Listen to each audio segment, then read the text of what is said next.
Hello and welcome to How to Tell the Right Cyber Story to executives and board members. If you're joining us live, our speaker is in the Slido discussion answering your questions right now. For audio or video issues, please click the technical support button below. I'd now like to turn it over to Ian Yip for the presentation.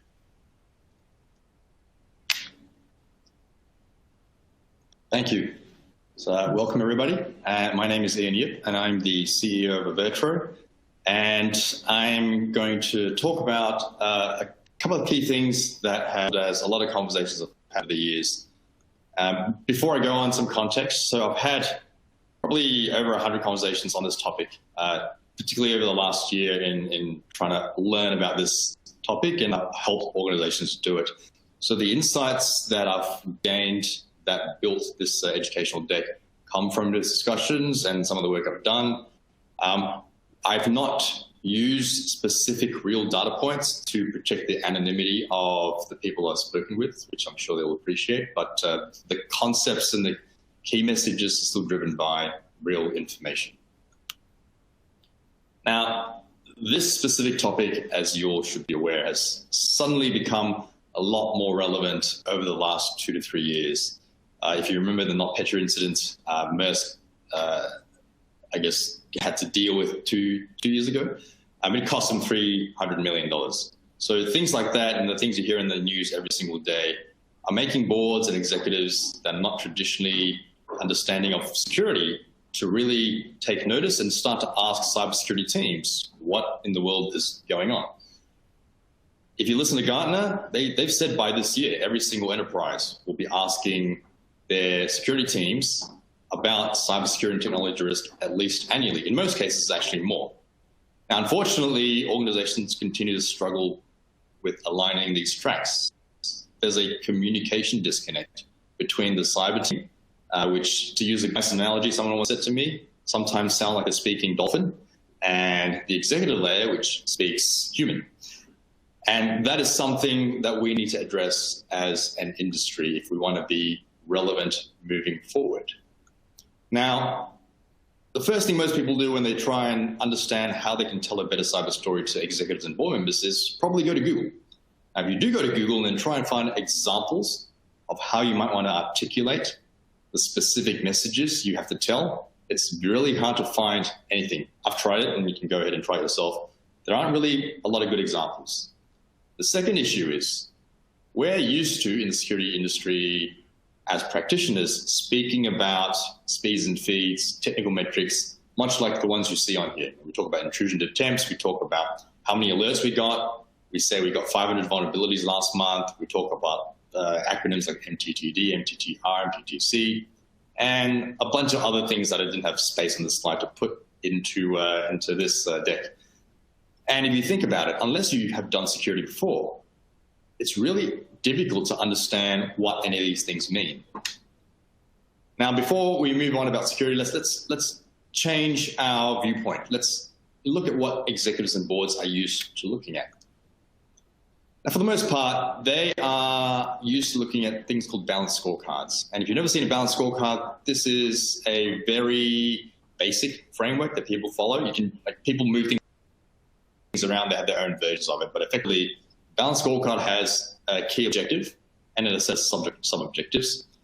There's some messaging about what things look like today, and then there needs to be an articulation to the executives and board members about what we're trying to get to.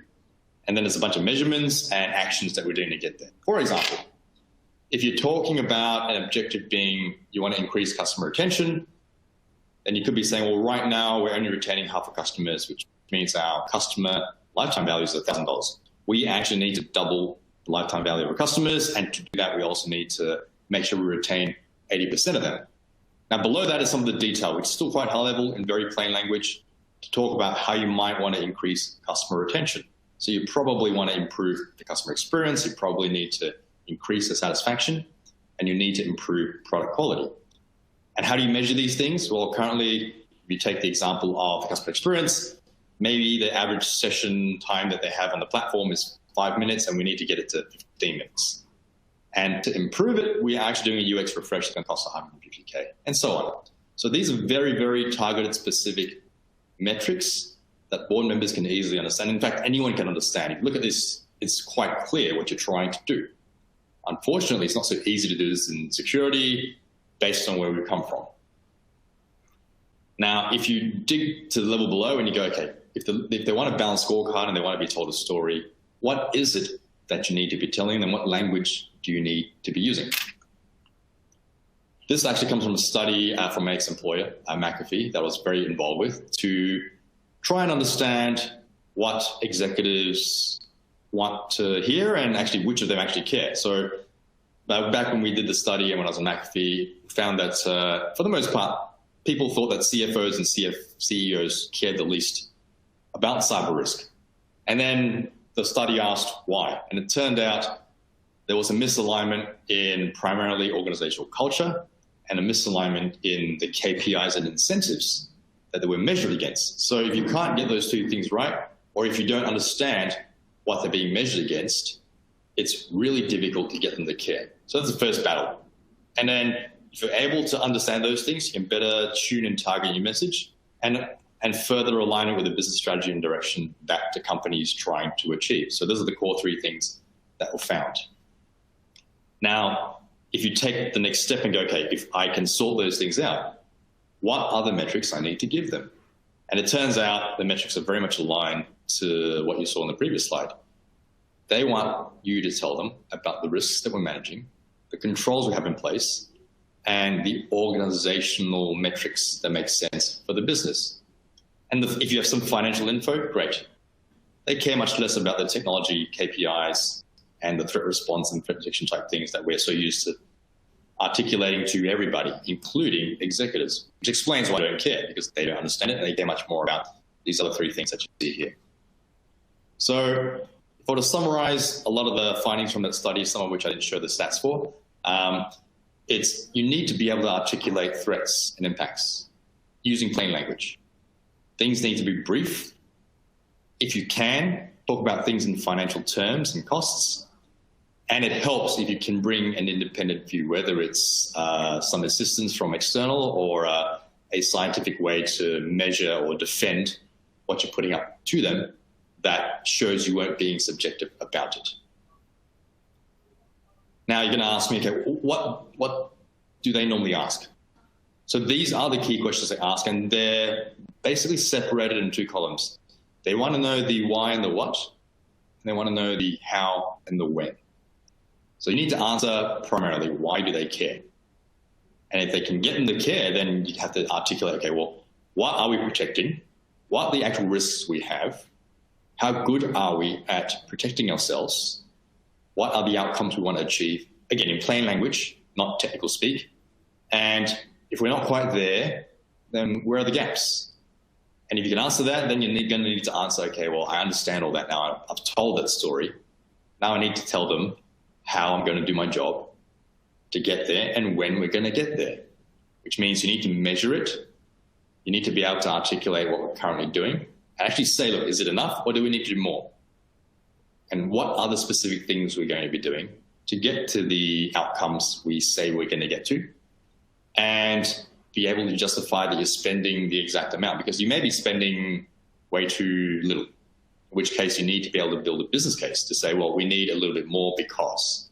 And then finally, you need to say, when are you going to get there? Are we going to get there in 6 months? Are we going to get there in 2 years? Are we going to get there in 5 years? That is really critical because they want to know. Now, they are aware that cyber risk is a huge issue. So they're also getting educated. So here is a sampling of some of the educational materials that they're being shown. So I'm based in Australia, so the Australian Institute of Company Directors has actually got a course that teaches board members about cyber risk. And this course specifically teaches them about governance, risk, and strategy. exactly the things that the study I was referring to says they want to hear about. Now, what else will they learn? It's about the terms and concepts, so some very basic terms, so they can at least understand a little bit of the cyber terms we use, but not necessarily all the specific jargon that we use. They need to understand what the responsibility is, so they can actually show they're performing their duty of care. And they need to be able to identify all the opportunities, or understand what you're identifying as opportunities for improvement. And then be able to fold that all into understanding what the strategy is when you show them what you're going to do about it. This is a slightly separate, a different organization, and is a sample of the guidance around what somebody should be showing to the board. Now, I would argue this is still a little bit too much detail. This is probably the thing you want to show when they go, okay, well, show me some detail. This is probably not the first thing you should be showing them, but this is part of the educational material. And they said, look, at the very least, if you're able to break down the capabilities you have and just do the standard risk thing, red, amber, green, give it a score, say we are getting better or not. That's a good starting point. And then beyond that, it's up to you to articulate exactly how much detail you want to show or how high level you want to start at. And then you've got all the consulting firms, obviously. So I worked for one in the past. This happens to be specifically from one of the really big ones. It's publicly available. And they work outside in. They're very much talking about understanding the organizational and governance type approaches. And then that chart on the right really talks about the process for how you do some of the homework, which we'll get to in the end. But it's ultimately by identifying your risk, your tolerance levels, figuring out gaps, and then understanding how you're going to get there. So how do you set yourself up to be successful? How do you make sure you are the hero in your own cyber story when you level up and tell your executives and your board members what a great job you're doing? Now, you need to make sure that these are the goals that you have. You want to make sure they're aligned with you. So the language you use, the way you articulate it, absolutely has to do that. You need to be able to use your message to say, look, we're more than just a cost center. We're actually a strategic function, and this is the value we bring. And the main thing is you need to be able to prove as a security leader that you're doing cyber right. Because that's actually all they want to know. Are you doing it right? Because if you're doing it right, then they're covered and they've done the right things and they've checked the right things and they're asked the right questions. So how do you actually elevate your cybersecurity game? I've kind of alluded to it, but you really have to answer the why and so what questions. If you don't, you're missing a trick and you're not actually leveling up where you should be. Plain language you talked about, don't get to the detail unless asked, so start really high level. Now, one thing we're not so good at in cyber is forecasting looking forward. So you need to figure out a way of how you can articulate what things are going to look like in 6 months, 12 months, 18, 2 years, whatever your strategy looks like. And you need to justify why you're spending the $10 million or $20 million on your operational program and your transformation program, which helps you validate your strategy. And if you break down your team, this is the outcome you ideally want to get if you tell the right story. The leaders amongst you will have proper alignment with their business. The risk teams will ideally have continuous visibility about all the risks that you're tracking. Procurement will be happy because you should be managing your third parties better. And then the security operations team will finally be recognized for the ninjas they really are, instead of having people go, what does that team really do? I don't understand anything they say. And most of it is communication. Now, the language of the board and C-suite is risk. Whether you're talking about a heat map, which most people have seen, or a quantitative measure, is still risk. So different organizations use different methods. For the most part, it's one of these two things. And if you're not able to articulate cyber in the context of risk, then you're going to find it very hard to level up and speak their language. I'll give you an example, right? So very often we talk about, we have 500 vulnerabilities in our cloud infrastructure that need to be addressed. Now ask yourself the question, is this really a business risk or is it actually a technical risk? Here's another example. We often talk about our fleet of servers in the data center not having patched for a period of time. And we try and tell our board members and executives that these are issues. But is this a business risk or a technical risk? Now, your test for that is to ask yourself, so what? Like, so you're talking about the fact there's 500 vulnerabilities. Ask, so what? If you can't answer the so what question, it is not a business risk. So if I specifically talk about those two examples, what you should be saying potentially for the 500 vulnerabilities is the so what answer becomes, well, this increases the risk of the exfiltration of sensitive data that we have that's stored in our cloud that will potentially could result in regulatory fines. That is something the executive will understand. That is something that answers the so what question. And use the second example, the so what level of that is, well, that will cause system unavailability risks to go up as a result of a malicious cyber attack, which means we can't process financial transactions. So language is very different. It's plain, it's leveled up, but it's still linked to the technical risk you're trying to articulate. But it makes sense in the context of business because you've answered the so what question. Executives and board members really only care about the business risks, right? So if you bring those two examples back, we're actually talking about a data breach risk for the first one and an availability risk for the second one. It's not about the 500 vulnerabilities and it's not about the unpatched fleet of servers in the data set. Those are just symptoms of a bigger risk. Now, let's prepare yourself. How do you prepare yourself for that game day to tell that story regularly? Like everything, you need to do your homework. So first thing, do you know what your risk tolerance levels are? Because if we're speaking about risk, they're always going to know or want to know what can we tolerate. And if you've never done tolerance levels before, it's effectively the lower the tolerance level, the more you don't want it to happen. So if you've got a low tolerance for a data breach, you really don't want data breaches to happen. If you've got a higher tolerance for something, it's not nice if it happens, but you can probably handle the impact as a result. So in this case, in this example you're seeing, defacement risk having a higher tolerance level means, look, we don't like defacement of a website, but if it does happen, it's not nearly as bad as if we get breached or if we have a system availability issue. So it's as simple as that. Sometimes it takes a bit of thinking because it's actually the opposite logic, but that's all tolerance level is. So you need to be able to articulate your cyber risk tolerance levels for all the business risks that you're managing. And if you can, try and get to some sort of financial impact, whether it's quantitatively calculating, which in some cases is quite hard, but there are ways to do it, or just use a couple of publicly available numbers that are published by various research firms, or use real numbers internally when you've had an incident and calculate the cost of that and average it out. There are different ways to do it, but if you can get to a cost, it really helps because it actually articulates and shows them what the worst case impact for, say, a data breach could be for the organization, because as you saw earlier, they actually care about costs more than anything else. Now, once you've got that sorted, you actually need to figure out, okay, where do we really stand? We have a tolerance level of low for data breach, but where are we currently?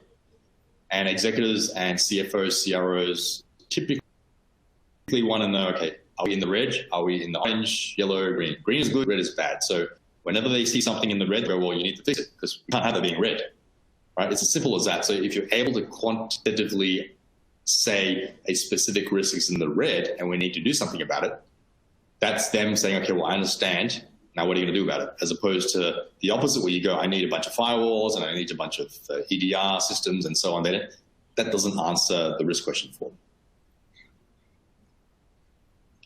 Now, related to that is capabilities. Because if you think about it, as your capabilities get better, your risks come down. So you also need to be able to articulate your capabilities. And it might be your favorite framework of choice, be it the NIST CSF or ISO 27001 or something you decided to craft for your own. But here's a simple example, right? If you talk about your capabilities across these 6 areas, asset management, business environment, and so on, you need to be able to say, okay, well, capabilities are currently at a score of 3, for example. But it's not good enough because a score of 3 means the data breach risk is still too high. And for me to bring my data breach risk down to my tolerance level, I need to increase my maturity level for asset management, business environment to a higher number. And you need to be able to say what that number is so they're all related and you can actually track and measure those metrics over time. And then you need to say how I'm going to close gaps. So you'll say, look, I need to increase my maturity and capabilities. I need to reduce my risks. And here are the set of things I'm going to do to get us there. So it could be in the form of a bunch of project activities, which typically looks like a program plan. You probably all got program plans. Some are driven by audits, but the right way to do it that a board's going to care about for the most part. Sure, they care about audits, but if you want to talk about making an impact to the business and making it strategic, it has to be tied to the risks and capabilities that you're trying to address. And more than that, make sure that you're able to build a business case around it. If you're going to spend $20 million, has to align to business goals, has to be the right number, and you have to be able to justify that number by saying, if I spend less, we're not going to get to targets. If I spend more, we'll probably overshoot. So this is the exact number. And if you're able to articulate all those things and show them that goes a long way. And that literally is your business case. And then most importantly, monitor important progress, because they're going to ask you every month, every 2 months, every 3 months, how are we tracking with the amount of money we gave you? Now, it helps to have simple metrics. Fairly or unfairly, board members, executives like looking at one number because sometimes you've only got 5 minutes and you've got to be able to tell the story really quickly. So if you can tell that story by saying, look, I've only got 1 minute, this is the number we're currently at, we need to get to a better number. And then they go, great, you're doing your job, move on. Or if they're really interested, they'll give you more time. You can explain what a score of 75 out of 100 for a cyber resilience score is. And that score typically needs to be made of the things I've just talked about. How are risks tracking, how are capabilities tracking, and how is a program tracking? But ultimately, you need to be able to explain why and so what if they start to dig behind these numbers and make it repeatable. So this analogy is really good in terms of a bridge. You need to bridge the gap permanently by focusing on the business representation of all the cyber things you used to talk about. And you need to be able to translate and normalize it and repeat it continuously. So on game day, what you have to do. Now, before we go on, I acknowledge there are times you'll have to stand in front of the board and the C-level and talk about an incident. This isn't about that because that's going to be different every time. This is about the regular rhythm that you go report on to say, look, this is how we're doing. This is the strategy. We're fine or we're not fine. And then we'll do it again next month, right? So this is not about instant response. Now, your delivery and ability to communicate and present will actually get you really far. So if you're not a confident presenter, actually, you should get trained. It actually helps. And a confident presenter tells a better story and actually has them understanding and having more certainty that what you're saying is correct. Scripting absolutely helps, so prepare it and know what you're going to say before you're going to say it. All too often people don't do it. And you need to practice it. You need to make sure the content looks good because they're used to looking at pretty diagrams. And if you show them something that doesn't look pretty, as superficial as that sounds, it's not going to get the message across. You might be the best orator in the world. Your slides look bad or your document looks bad. You're doing yourself a disservice. So get some help if you absolutely need, if PowerPoint isn't your superpower. And then treat it like you're going to deliver a keynote at a large conference because that sets you in the right mindset, that it gets you preparing properly and that gets you speaking confidently and projecting properly. And then have your one-pager ready. If you're given 5 minutes, you only have the one-pager. So here is an example that I put together that takes that balanced scorecard we said earlier and applies it to cyber risk. So you'll have the goal. We need to increase our cyber resilience. Our current score is 25. We need to get to 42. And to do that, we're reducing risk and we're increasing capability. And here are the current metrics. Here are the target metrics. We're spending $15 million, but we're not doing so well in the program because of a bunch of issues that we have to deal with in terms of resourcing, or there may be things outside of your control, but you need to be able to explain that. And you normally do this with colors, right? So the only red thing on there is the program. So they more than likely ask you about that red. And then beyond that, if you have more time, talk about the industry or make it relevant. Tell them how you're doing, and then tell them where you're going to get to and whether it's enough. And remember, start high level and only go into detail if you need to. So an industry update might look like this. You'll share a few news stories. Avoid the fear, uncertainty, doubt, but actually talk about the context that is relevant for the organization. And tell them how you're doing. So this is the detail you may need. So if a score of 25 is made up of risk, maturity, and program, here are all the risks and maturity and program type specifics that you might want to show them. Here is what we're doing well in. Here is what we're not doing so well in. Here are the key risks that are outside of tolerance. And this is what we need to be concerned about, but we're on top of it.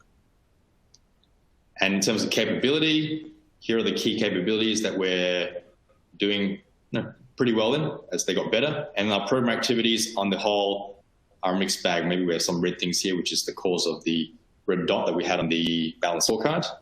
And then talk about where you're trying to get to. And then they're going to ask, is that an acceptable score? Is that enough? And you'll be able to say, well, maybe, maybe not. We're going to be a little bit over budget because of whatever. And we're generally going to be a little bit late or early, depending on what's going on.